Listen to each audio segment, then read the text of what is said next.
Book box, रोचक कहानियां खास आपके लिए।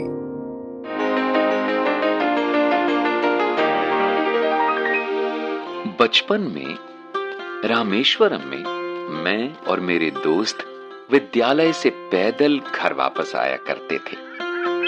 हम रोज गांव के तालाब के किनारे कुछ देर रुकते।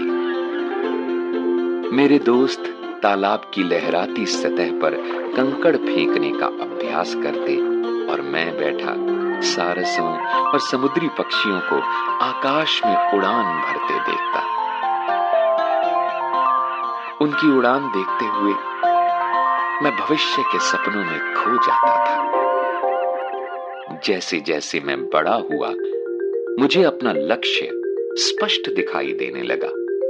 मेरी समझ में आ गया था कि अपने सपने सच करने के लिए मुझे इंजीनियरिंग की पढ़ाई करनी होगी। मद्रास इंस्टीट्यूट ऑफ टेक्नोलॉजी तकनीकी अध्ययन के लिए दक्षिण भारत में सबसे अच्छा संस्थान था। मैंने बड़ी मेहनत से पढ़ाई करके स्कॉलरशिप हासिल की ताकि मैं इस संस्थान में पढ़ सकूं। उस दिन मुझे अपना लक्ष्य और भी साफ दिखाई देने लगा जब मैंने MIT में कदम रखा। MIT के परिसर में 2 बड़े विमान प्रदर्शन के लिए रखे गए थे। मुझे अच्छी तरह याद है कि बाकी छात्रों के छात्रावास में चले जाने के काफी देर बाद तक भी मैं विमानों के पास बैठा रहता था। इनके निर्माण और डिजाइन ने मेरा मन मोह लिया था और मेरे मन में भी किसी दिन ऐसा ही विमान बनाने का सपना जागने लगा था। इंजीनियरिंग की पढ़ाई के दौरान आखिरी प्रोजेक्ट के लिए मुझे कक्षा के 4 और साथियों के साथ मिलकर एक फाइटर जेट विमान डिजाइन करने को कहा गया। हमने काम आपस में बांट लिया।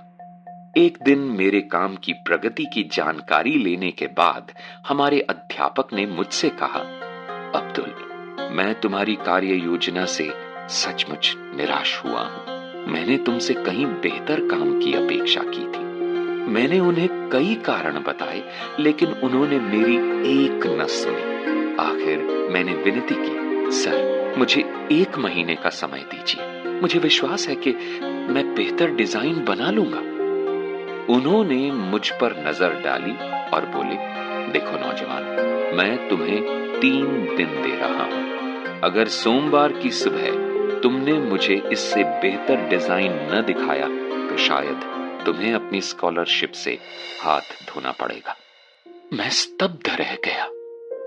मेरा भविष्य, मेरे सपने स्कॉलरशिप पर टिके थे। उसके बिना मैं कुछ नहीं कर पाता। मेरे पास डट कर काम करने के अलावा कोई चारा नहीं था।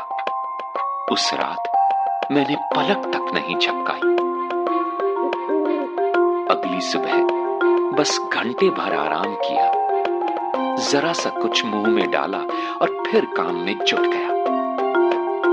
रविवार की सुबह मैं काम खत्म कर ही रहा था कि अचानक मुझे लगा जैसे मेरे पीछे कोई खड़ा है।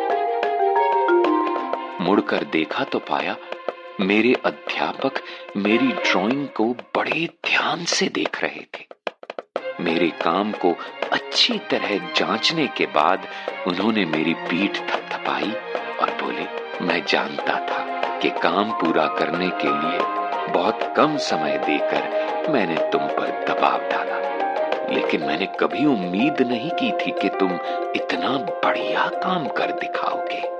अध्यापक जी की बात सुनकर मुझे इतनी राहत और खुशी मिली कि मैं भूल ही गया था कि पिछले 3 दिनों में मैं खाना सोना सब भुलाकर काम में जुटा रहा था।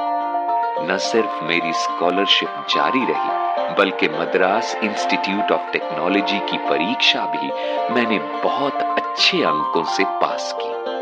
मैं विमान का डिजाइन बनाने का अपना लक्ष्य पाने में सफल रहा था और अब विमान उड़ाने के अपने सपने के भी बहुत करीब आ गया था।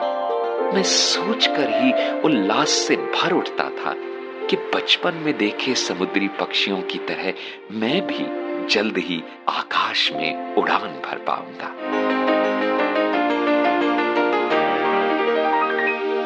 तो श्रोताओं, कैसी लगी आपको अब्दुल की ये कहानी? क्या आपके पास भी छात्रवृत्ति से संबंधित कोई अनुभव है साझा करने के लिए? हमें अपने अनुभव और इस कहानी पर प्रतिक्रियाएं जरूर बताएं नंबर 3 दबाकर। धन्यवाद।